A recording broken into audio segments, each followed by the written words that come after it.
그리고 얼마 전 직장인들의 흡연 시간을 근무 시간에 포함해야 하는지에 대한 뉴스가 있었습니다.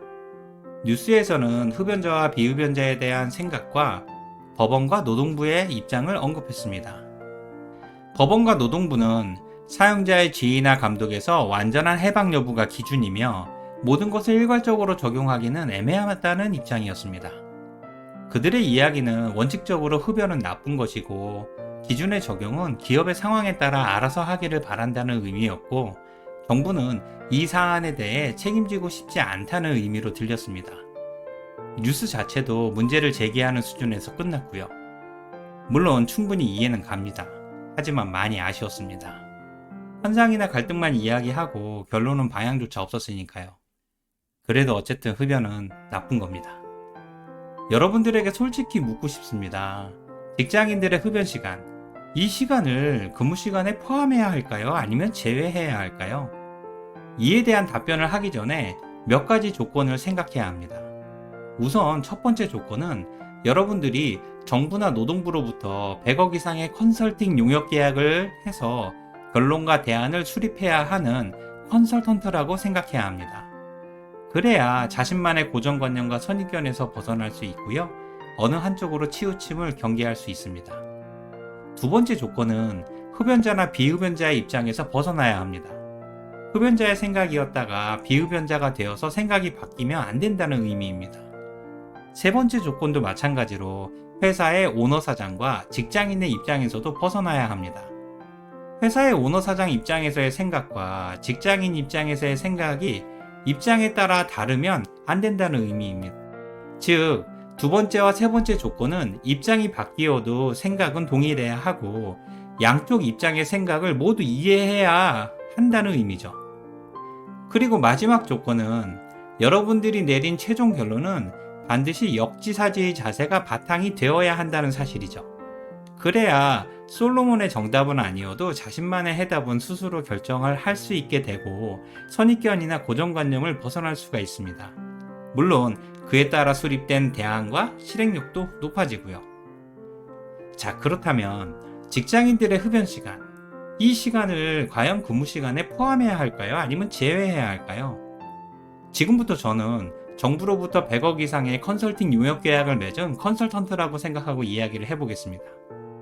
우선 결론적으로 저는 흡연 시간은 근무 시간에 포함되어야 한다고 생각합니다. 아직은 이런 충돌에 대한 급격한 변화는 시기상조라고 판단합니다. 이렇게 결론을 내린 첫 번째 이유는 저는 제한을 하거나 페널티를 가하는 수동적 시스템보다는 자발적이고 긍정적인 변화를 믿습니다. 흡연 시간과 커피 시간을 15분으로 제한하고 회사의 취업 규칙에만 매달려 모든 것을 제한하려 하기보다는 직원들에게 최대한 자율권을 부여하는 방향이 옳다고 확신합니다.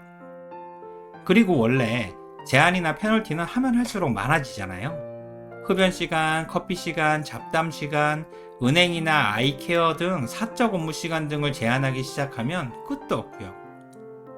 또한 직장인이 자율권을 넘어설 정도의 부정적 수준이 되면 회사는 직장 상사나 성과 평가 등 다양한 방법을 통해 이미 통제를 하고 있습니다.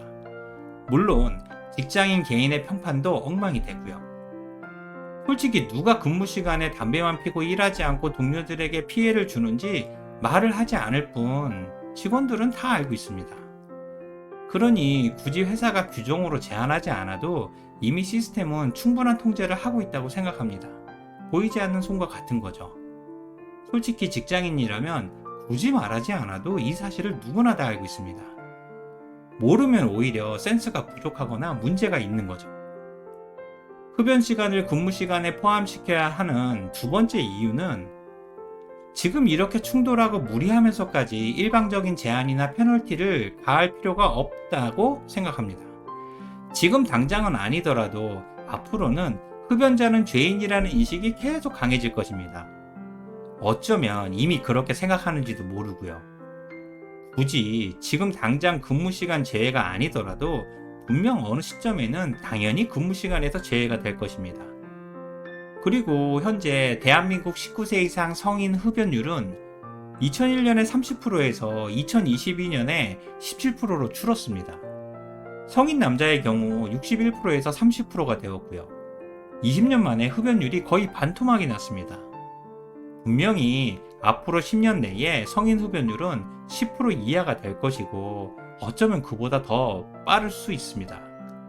그때쯤이면 흡연 시간에 대한 근무 시간 제외뿐 아니라 더 강력한 제도가 생길지도 모릅니다. 어쩌면 흡연 자체가 암처럼 생각될지도 모르고요.